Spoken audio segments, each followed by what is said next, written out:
бүхэн бүгдээрэнд нь энэ өдрийн мэндийг хүргэе.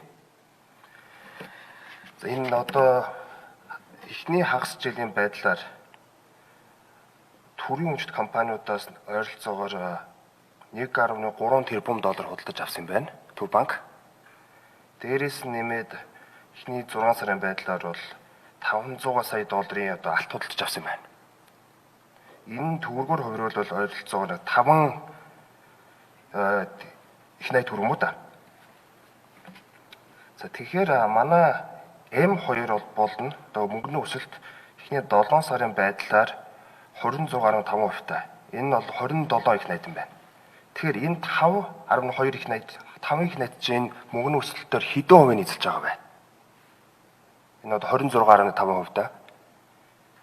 Энийг асуумаар. Дараагийн асуулт бол манай төлбөрийн тэмцэл 2020 онд бол 1.2 тэрбум долларын ашигтай байсан байна.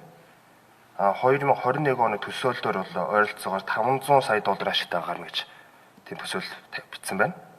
Тэгэхээр одоо манай ханш яагаад өөрчлөгдөхгүй байгаа вэ? Сүүлийн одоо 2 жил энэ нөгөө нэг шууд төрийн өмчийн компаниудаас доллар худалдаад аваад байгаад холбоотой юу? Яагаад тэгвэл 1.3 их найт тэрбум доллар чинь шууд нэг валютын зах зээл рүү орохгүйгээр шууд Монгол банк руу очоод энэ мэдээч одоо эрэг тал нь Монгол банкны гадаад валютын нөөцийг өсгөж байгаа. Нөгөө талдаа нөгөө нэг эдийн засгийн эрэлт нийлүүлэлтийн хуулиараа валютын зах зээл нь функц нь ажиллахгүй байх тийм эрсдэл байгаа юу гэж асуумаар байна. Тэгээд ер нь энэ үнэ өсөлт инфляцтай бид нэр анхаарах зүйтэй гэж бодож байна. Нэмэх хасах 2, 6-д нэмэх хасах 2 бол мэдээж одоо зорилт. Тэгвэл олон улсын жишгээр жишээлбэл одоо Монгол банкнд Монголд одоо гаднаас үйлчилж байгаа юунууд байна л да. Жишээлбэл дор хаяж бол гадаад улсын жишгээр шатхуу бензиний үн 1% өсөхөд энэ өргөн хэрэглээний бараа бол инфляцээр 0.15% ирдэг юм байна. Тэгэхээр сүүлийн одоо 6 сарын дотор манай шатхууны үн бол 40% өссөн. Энэ яг энэ коэффициентээр бодвол бараг одоо багад нэмээд 6% ирэх тийм эрсдэл байгаа. Үүнийг дагаад мэдээж одоо банкны одоо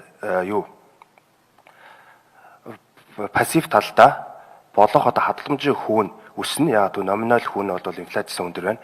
Энэ нь юу авчрах вэ гэвэл зээлийн хүү өснө.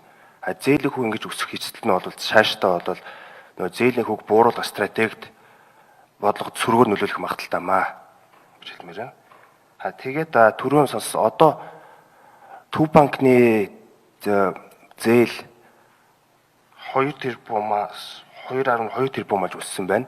Энэ хэдэн хувийн нөө хятадын одоо Ардын банктай эсвэл swap эзэлж байгаа вэ гэж асууя.